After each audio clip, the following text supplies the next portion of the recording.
Why, might I ask, Kentucky of all places? The Appalachian Mountains. They have one of the biggest hardwood forests in the world. Today, they do at least. This will change in the future. Trees, she said. She turned the wheel of the car, and I swayed to the side. I opened my eyes again. More trees than here, even, I'm betting, she said. Yes, I said. But not for long. The Appalachians could turn into desert or savanna before too long, and I would like to climb those trees before they go away and it all turns into Arizona. The trees will go away? Said my mother. I'm afraid I don't follow you, March. If the global temperature rises by only 4 degrees Celsius over the next 50 years, and it's probably going to do that, then all of the Appalachian forests will die.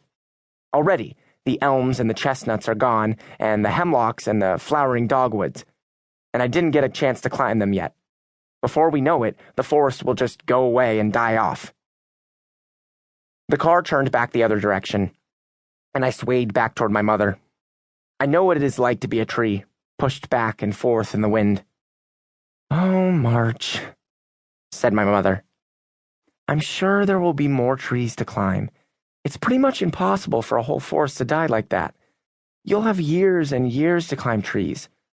I want to talk about reality here, okay? It is not impossible, I said, and my voice became very loud. Because when we talk about reality, it is important to be factual, and when I speak loudly, I am very factual. I spoke loudly over the hum of the car's engine. When the global temperature rises another degree or two, all of the red spruces and the Fraser firs will be gone. Then the sugar maples and the mountain ashes will die. These kind of trees cannot live in that temperature zone. 90% of Fraser firs are already dead there. Well, I'm sure you can find a Fraser fir to climb somewhere else, March. No, I can't.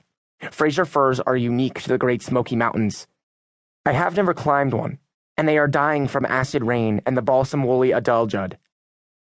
What is that? A moth. There was a long pause. The sound of the car's engine had become a much louder hum. I do not want to live in Arizona, I told her. Pat Tillman lived in Arizona, said my mother. Did you realize that?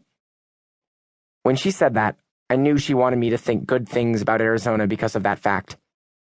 A man named Pat Tillman invented a game I like to play. He called the game Tarzan. I've never asked why he gave it that name or where it comes from, but I like the word. It buzzes on my tongue.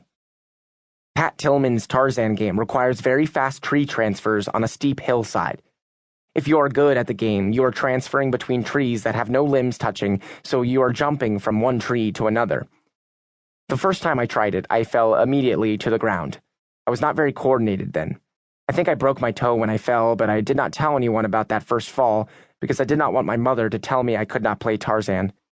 I kept playing Tarzan after that, and eventually I got good enough at Tarzan that I could do it on very steep hillsides and in sparse tree sites, not just in dense tree growth.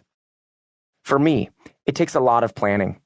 I have to look up at all the tree holds before I make a single move. But when I have planned a climb or a tree transfer, I can execute it with some precision, if I don't fall first. Pat Tillman also used to play a game that is on television that is called football. However, I do not like balls, and I am not particularly interested in feet, so I have never seen this other game he played. Pat Tillman did not invent that game, but after he played that game, he volunteered to fight in a war. Pat Tillman lived in Arizona? Repeated my mother in the car. Yes, but he does not live there anymore, I replied. If Pat Tillman were living there, I would go even to Arizona to do Tarzan jumps with him. But he doesn't live there anymore, so we can't. He is dead, I said.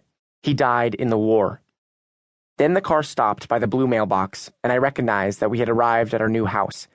So I got out of the car. My mother had to remind me to close the car door afterward. I had forgotten to close the door because there were other things to look at in our new neighborhood. There are many trees in our new neighborhood, and I had not yet climbed any of them.